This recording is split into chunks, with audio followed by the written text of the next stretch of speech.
Good morning. Next we are going to start hydrogen and its compound. अगर पहले बात करें हम हाइड्रोजन के बारे में, तो हाइड्रोजन का इलेक्ट्रॉनिक कॉन्फ़िगरेशन हो जाएगा, दिस इज द कॉन्फ़िगरेशन, देख लो आप। Hydrogen is the first element, atomic number 1 है और कॉन्फ़िगरेशन इसका होगा, इलेक्ट्रॉनिक कॉन्फ़िगरेशन होगा 1s1। ठीक है।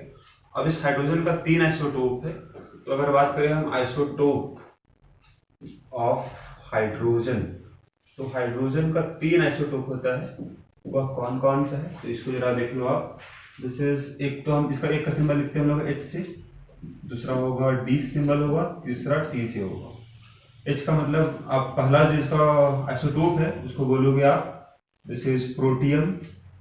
सेकेंड आइसोटोप का नाम होगा ड्यूटेरियम, ड्यूटेरियम। और थर्ड आइसोटोप का नाम है ट्रीटियम, ट्रीटियम।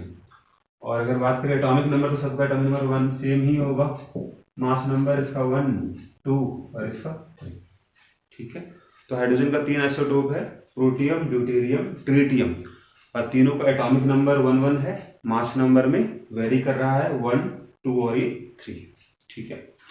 फिर हम बात करते हैं कि अगर हम बात करें हाइड्रोजन का पोजीशन क्या होगा पीरियोडिक टेबल में, तो हाइड्रोजन का position it can be first group, या फिर बोल सकते हो आप हेलोजन का जो ग्रुप है, ग्रुप 17, वहां भी इसका पोजीशन हो सकता है। दोनों ही ग्रुप इसके लिए सिमिलर होगा, मतलब यहां बोल सकते हो आप हाइड्रोजन का जो प्रॉपर्टी होगा कुछ मैच करेगा मेटल से भी मैच करता है, कुछ मैच करेगा हेलोजन से। ठीक है। दैट्स वाई इसका पोजीशन हो सकता है ग्रुप 1 या फिर ग्रुप 17। हाइड्रोजन का अभी भी पोजीशन फिक्स नहीं है, it can be placed in group 1 और ग्रुप 17। तो ऐसा क्यों है, क्योंकि ये सिमिलर है ग्रुप 1 के भी और ग्रुप 17 का भी। ग्रुप 1 में कौन कौन सा एलिमेंट है, तो ग्रुप 1 में अल्कली मेटल्स है, तो उसके जैसा प्रॉपर्टी शो करता है। यहाँ देखो कुछ सिमिलैरिटी है विथ अल्कली मेटल्स। पहला पॉइंट क्या होगा कि 1 इलेक्ट्रॉन है वैलेंस सेल में, जैसा कि अल्कली मेटल सोडियम में 1 इलेक्ट्रॉन है बाहर के सेल में, उसी तरह से हाइड्रोजन में भी एक ही इलेक्ट्रॉन है। ठीक है। तो पहला पॉइंट हो गया, बोल सकते हो सिमिलर इलेक्ट्रॉनिक कॉन्फ़िगरेशन।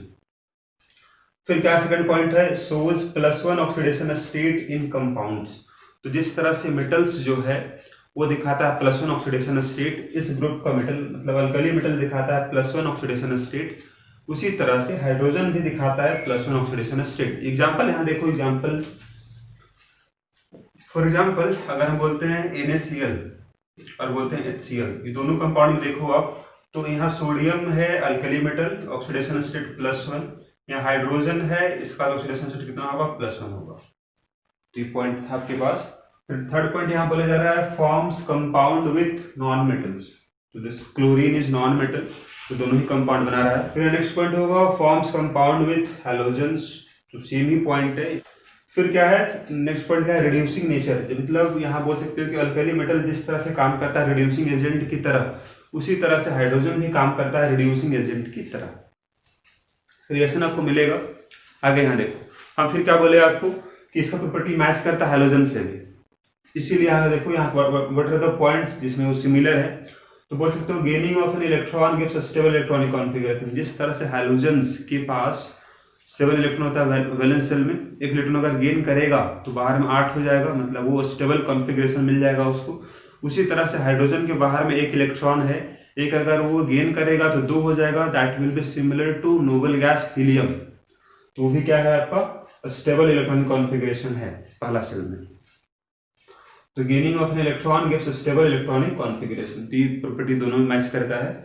नेक्स्ट है ionisation energy comparable to halogens. इसका क्या मतलब है कि हाइड्रोजन का इलेक्ट्रॉन निकालने में जितना एनर्जी लगेगा उतना ही एनर्जी लगता है हैलोजन का इलेक्ट्रॉन निकालने में, तो एनर्जी लगभग कंपेरेबल आता है। ठीक है। नेक्स्ट पॉइंट है forms compound in -1 oxidation state with metals. तो ये बनाता है कंपाउंड, बनाता है मेटल के साथ इन -1 ऑक्सीडेशन स्टेट। जैसे आप यहाँ देख लो, सपोज बोलते हैं सोडियम हाइड्राइड या बोल दो आप सोडियम क्लोराइड, तो दोनों में मेटल सोडियम ही है, और यहाँ हाइड्रोजन का ऑक्सीडेशन स्टेट होगा -1, यहाँ क्लोरीन का भी होगा -1, तो दोनों ही बनाता है कंपाउंड और विथ मेटल्स। फिर क्या है, बोथ आर नॉन मेटल, मतलब हाइड्रोजन भी नॉन मेटल है और हैलोजेंस भी नॉन मेटल है। तो प्रॉपर्टी बिल्कुल मैच करता है। Both form diatomic molecule, hydrogen भी बनाता है H2 मॉलिक्यूल और हेलोजन ही बनाता है डायटोमिक मॉलिक्यूल, मतलब F2Cl2Br2 इस तरह से। तो ये तो बात हो गया। अब यहाँ हम एक पॉइंट इसको ज्यादा देख लेते हैं। देखो मतलब हाइड्रोजन अगर कंपाउंड बनाएगा, हाइड्रोजन अगर कंपाउंड बनाता है मेटल के साथ, हाइड्रोजन अगर कंपाउंड बनाता है मेटल के साथ तो क्या बनेगा, it will form metal hydride. इसका नाम क्या होगा, मेटल हाइड्राइड नाम होगा। और अगर ये कंपाउंड बनाएगा हेलोजन के साथ, हाइड्रोजन अगर कंपाउंड बनाएगा हेलोजन के साथ तो क्या कहलाएगा, वो हेलाइड कहलाएगा। ठीक है। अब अगर हम बात करते हैं मेटल हाइड्राइड में, तो मेटल हाइड्राइड में ऑक्सीडेशन नंबर क्या होगा हाइड्रोजन का, तो यहाँ पर हो जाएगा -1। यहाँ बगल में लिख सकते हो आप कि मेटल हाइड्राइड में हाइड्रोजन का ऑक्सीडेशन स्टेट कितना हो जाएगा, दैट विल बी -1। और हेलाइड में क्या होगा, इसका ऑक्सीडेशन नंबर हाइड्रोजन का +1 हो जाएगा। सो नेक्स्ट बात कर लेते हैं प्रिपरेशन ऑफ हाइड्रोजन। तो पहला यहाँ पर यह फ्रॉम वाटर, तो वाटर से हम प्रिपेयर कर सकते हैं हाइड्रोजन को। यहाँ 2 मेथड होगा। तो यहाँ पहला हो जाएगा बाय रिएक्शन विथ मेटल्स, और बेटर होगा इसको लिखो आप active metals, by reaction with active metals. Active का मतलब क्या होगा, रिएक्टिव मेटल्स, जैसे हो गया सोडियम, मैग्नीशियम, कैल्शियम, तो ये सब आपके पास है। यहाँ बोल सकते हो इस तरह से आप, सपोज सोडियम है, sodium plus water, it will form sodium hydroxide plus hydrogen gas यहाँ पर ही प्रोड्यूस होगा। तो यहाँ पर ही आपका रिएक्टिव मेटल्स जो होता है वो रिएक्शन करेगा वाटर के साथ और क्या बनाएगा, हाइड्रोजन गैस प्रोड्यूस करेगा। नेक्स्ट यहाँ पे क्या होगा, नेक्स्ट होगा बाय इलेक्ट्रोलिसिस ऑफ वाटर। ये डिस्कस हो गया था हम लोग को इलेक्ट्रोकेमिस्ट्री चैप्टर में। ठीक है। तो नेक्स्ट देख सकते हो यहाँ पर आप सेकंड करके, आप सेकंड क्या होगा, बाय इलेक्ट्रोलिसिस। ये मेथड हम लोग डिस्कस करते हैं इलेक्ट्रोकेमिस्ट्री में। बाकी यहाँ एक बार फिर से देख सकते हो आप कि अगर H2O है, अगर इसमें करंट पास कर दो आप, अगर इसमें करंट पास करते हो वाटर में, ये ब्रेक हो जाएगा 2 पार्ट में। पहला पार्ट हो जाएगा H2, दूसरा पार्ट हो जाएगा O2। इसको बैलेंस कर सकते हो आप इस तरह से करके। ठीक है। तो अगर वाटर में अगर करंट पास करो तो वाटर जो है 2 पार्ट में ब्रेक हो जाएगा, उसको हाइड्रोजन गैस मिल जाएगा और ऑक्सीजन गैस मिल जाएगा आपको। ठीक है। फिर अगर बात करते हैं कि H2O में अगर डायरेक्टली करंट पास करोगे तो वहां पर इलेक्ट्रोलिसिस काफी स्लो होगा, बहुत ही कम होगा। लेकिन अगर आप वाटर में थोड़ा सा अमाउंट अगर मिला दो आप सॉल्ट का या फिर एसिड को या बेस को, ताकि सबका कंडक्टिविटी बढ़ सके, तो उस केस में क्या होगा कि आसानी से आपका हाइड्रोजन गैस प्रोड्यूस हो जाएगा। ठीक है। नेक्स्ट हम बात कर लेते हैं from metal hydrides. Metal hydride क्या होता है, जैसे देखो आप, जैसे कैल्शियम हाइड्राइड CaH2 को अगर आप इसको वाटर में डिसॉल्व कर दो तो यहाँ से क्या होगा, it will form calcium hydroxide बनाएगा और हाइड्रोजन गैस यहाँ से भी इवॉल्व हो जाएगा। सपोज अगर सोडियम हाइड्राइड है तो इसको भी वाटर में अगर डुबो देते हो आप, डिसॉल्व कर दो, तो sodium hydroxide plus hydrogen gas evolve हो जाएगा। फ्रॉम एसिड, तो अगर सपोज आप HCl लेते हो, डाइल्यूट HCl प्लस आप यहाँ सोडियम लेते हो आप, इट विल फॉर्म NaCl और हाइड्रोजन गैस यहाँ भी इवॉल्व हो जाएगा। तो ये update it should be, generally हम इसको डाइल्यूट ही लेते हैं। बाकी यहाँ H2SO4 भी अगर डाइल्यूट लेते हो आप, H2SO4 plus sodium, it will also form sodium sulphate salt Na2SO4 plus hydrogen gas यहाँ भी इवॉल्व हो जाएगा। It is dilute. एक यहाँ नोट ये करना आपको होगा कि अगर आप कॉन्क लेते हो H2SO4 तो उस केस में आपका हाइड्रोजन गैस प्रोड्यूस नहीं होता है। ऐसा क्यों? Conc H2SO4 is a mild oxidising agent. अगर वो ऑक्सीडाइजिंग एजेंट होगा तो हाइड्रोजन को ऑक्सीडाइज कर देगा H2O में, H2 बन जाएगा H2O और ये खुद हो जाएगा रिड्यूस और बन जाएगा SO2 गैस। तो उस केस में रिएक्शन जरा सा बदल जाएगा, तो उसको भी जरा हम यहाँ बता देते हैं। देखो आप, तो अगर आप लेते हो H2SO4 अगर कॉन्क लेते हो और सपोज यहाँ आप कॉन्क लेते हो H2SO4 और यहाँ मेटल ले लो आप, तो यहाँ पर बन जाएगा सोडियम सल्फेट। अब यहाँ डिफरेंस क्या आएगा, तो conc H2SO4 is a mild oxidising agent. ये खुद अपने आप को रिड्यूस करेगा और बगल वाले को ऑक्सीडाइज करेगा। तो यहाँ पर हाइड्रोजन जो बन रहा था उसको बना देगा H2O और खुद बन जाएगा SO2 गैस। ठीक है, तो इस रिएक्शन को आपको ध्यान में रखना है। ये तो बात हुआ। बात करते हैं फ्रॉम बेस। तो यहाँ बेस अगर लेते हो suppose like NaOH strong base या KOH लेते हो, तो अगर इससे रिएक्शन कराते हो आप मेटल का, तो अगर आप रिएक्शन कराओ बेस का मेटल के साथ, सपोज हम रिएक्शन कराते हैं NaOH का विथ जिंक, तो बना देगा sodium zincate, it will be Na2ZnO2 plus hydrogen gas यहाँ भी इवॉल्व हो जाएगा। इस तरह से अगर आप मान लेते हो सपोज यहाँ लेते हो NaOH plus and aluminium, it will form sodium aluminate, ठीक है, तो यहाँ से आप देख सकते हो sodium aluminate plus hydrogen gas evolve हो जाएगा। तो आपको यहाँ ध्यान रखना फार्मूला का, सोडियम जिंकेट का फार्मूला अगर देखो आप, तो यहाँ Na2Zn है, इसका वैलेंसी होता है 2, चार्ज होता है +2, यहाँ भी सोडियम 2 है तो +2 और +2 +4 हो गया, ऑक्सीजन 2 है यहाँ पर, तो एक ऑक्सीजन पे वैलेंसी होगा -2, तो -2 और -2 -4 हो गया, तो चार्ज हमेशा न्यूट्रलाइज ही होगा, चार्ज हमेशा बराबर ही होगा, +- चार्ज बराबर होगा। यहाँ पे देखो आप एल्यूमिनियम का वैलेंसी +3 +1 +4 हो गया, यहाँ O2 है तो -4 हो जाएगा, तो चार्ज आपका बैलेंस हो जाएगा। तो यहाँ पर एक नोट ये कर सकते हो कि zinc, aluminium, beryllium and tin are considered as amphoteric metals. They are considered as amphoteric metals because they can react with acid as well as base. ठीक है, हम बात करते हैं नेक्स्ट वन, इंडस्ट्रियल मेथड यहाँ पर क्या होगा।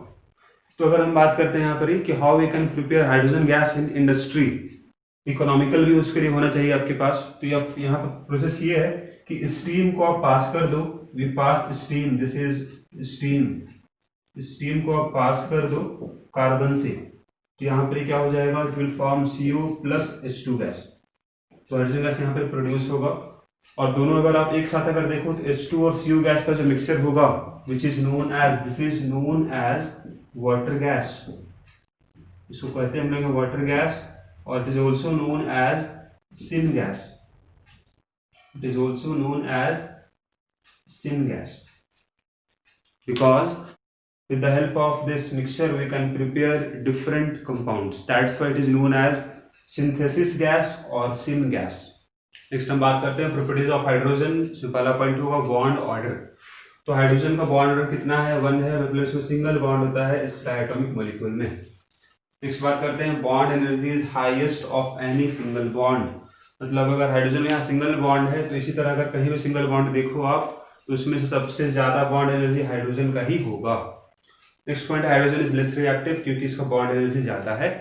नेक्स्ट बात है, it undergoes combustion and it has high calorific value, मतलब कंबशन रिएक्शन जब इसका होगा, मतलब reaction with oxygen, combustion reaction बोलते हैं इसको हम लोग। जैसे अगर रिएक्शन होगा हाइड्रोजन प्लस ऑक्सीजन, क्या मिलेगा, H2O मिलेगा, इसको बोलते हैं हम लोग कंबशन, मतलब रिएक्शन विद ऑक्सीजन को बोला जाएगा कंबशन रिएक्शन। तो इस रिएक्शन में क्या होता है, it produce very high energy.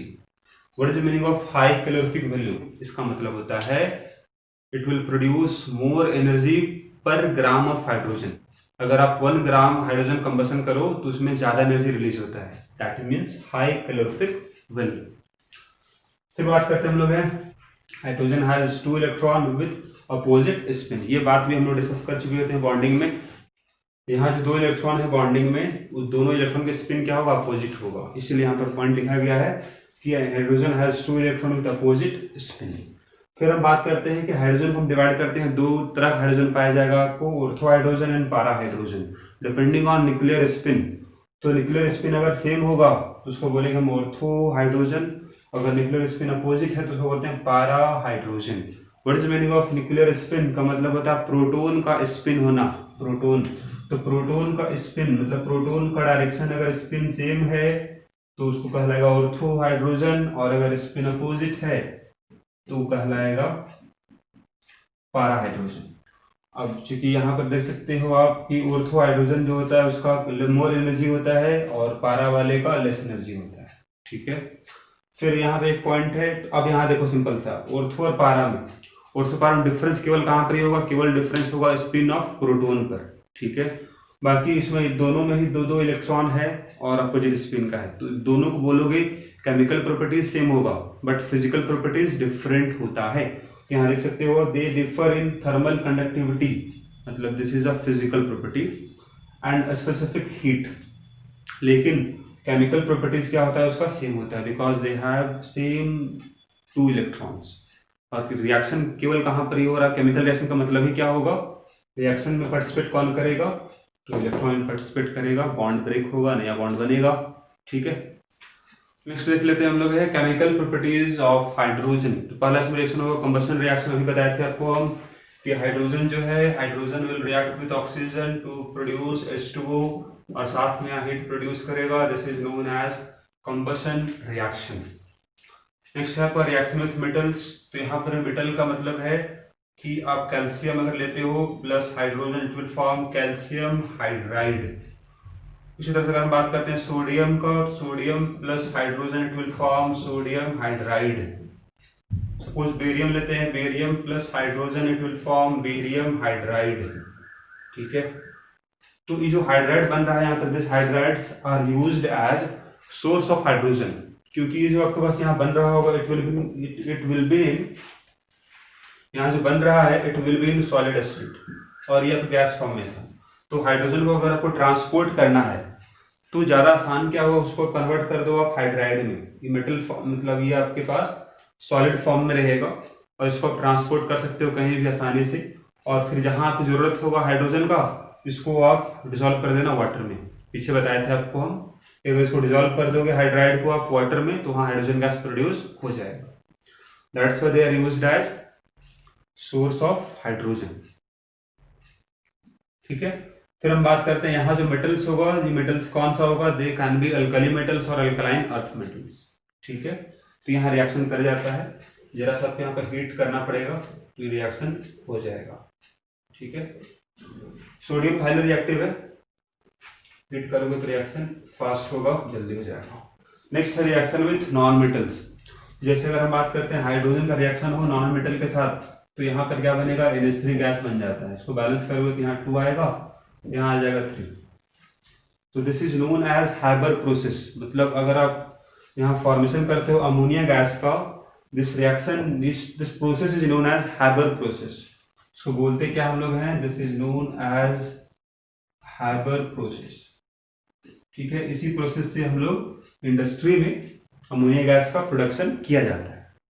इसको पढ़ना आपको पी ब्लॉक में भी, पी ब्लॉक का एलिमेंट है नाइट्रोजन, तो वहाँ अमोनिया कंपाउंड आपको पढ़ना है, तो वहाँ आपको फिर से देखना होगा व्हाट इज हाइपर प्रोसेस। और ये जो आपका रिएक्शन यहाँ होता है, यहाँ पर रिक्वायरमेंट जो होता है देयर इज कैटलिस्ट, और साथ ही यहाँ पर प्रेशर जो होता है दिस इज अप्रॉक्स 200 एटमॉस्फेयर और टेम्परेचर होता है अप्रॉक्स 673 केल्विन।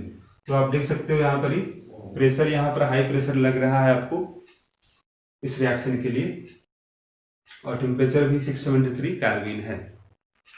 नेक्स्ट यहाँ कुछ और भी रिएक्शन देख सकते हो आप, जैसे आपके पास हाइड्रोजन प्लस फ्लोरीन का रिएक्शन क्या होगा, हाइड्रोजन प्लस फ्लोरीन का रिएक्शन क्या होगा, hydrogen plus bromine, hydrogen plus iodine.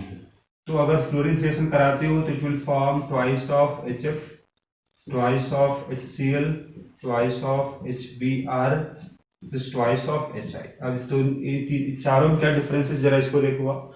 तो जनरली F2 जो है इसका रिएक्शन डार्क में भी हो जाएगा। ये रिएक्शन आपका सनलाइट में होता है, जैसे इन सनलाइट का रिक्वायरमेंट होगा तभी रिएक्शन होगा।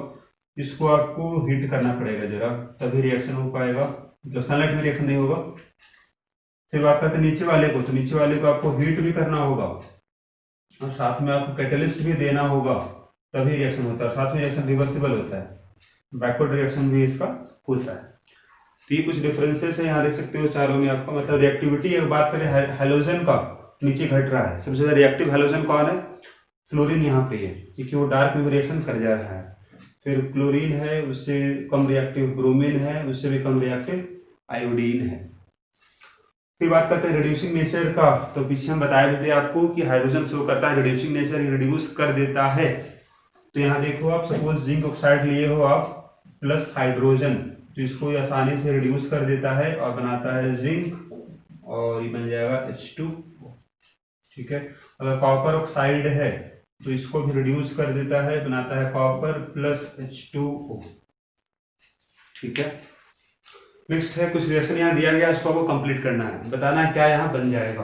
पहले इसको आप खुद से एक बार कोशिश करो आप, अगर नहीं बनेगा तो फिर मैं इसको बना ही दे रहा हूँ, उसके बाद मैच कर लेना। जैसे अगर बताते हैं यहाँ पर बेस है और यहाँ मेटल है, तो बताया था आपको हम बेरिलियम, जिंक या फिर बोल सकते हो आप aluminium, they react with base, it will form Na2BeO2 बना देगा, प्लस हाइड्रोजन गैस यहाँ प्रोड्यूस होगा। एसिड और मेटल का रिएक्शन, कैल्शियम क्लोराइड सॉल्ट बनेगा और हाइड्रोजन गैस यहाँ प्रोड्यूस हो जाएगा। बेस और मेटल का रिएक्शन बिल्कुल सेम है, यहाँ पर जिंक है, यहाँ पर बेरिलियम था, it will form K2ZnO2 plus hydrogen gas produce होगा। Conc H2SO4 is a mild oxidising agent, यहाँ तो डिफरेंस आएगा, this is normal acid, H2SO4 dilute यहाँ लिया गया है, तो यहाँ पर बन जाएगा this is zinc sulphate plus hydrogen gas. लेकिन इसमें हाइड्रोजन गैस नहीं बनेगा, बल्कि यहाँ पर क्या होने वाला है, तो H2 बन जाएगा H2O और वो बन जाएगा SO2।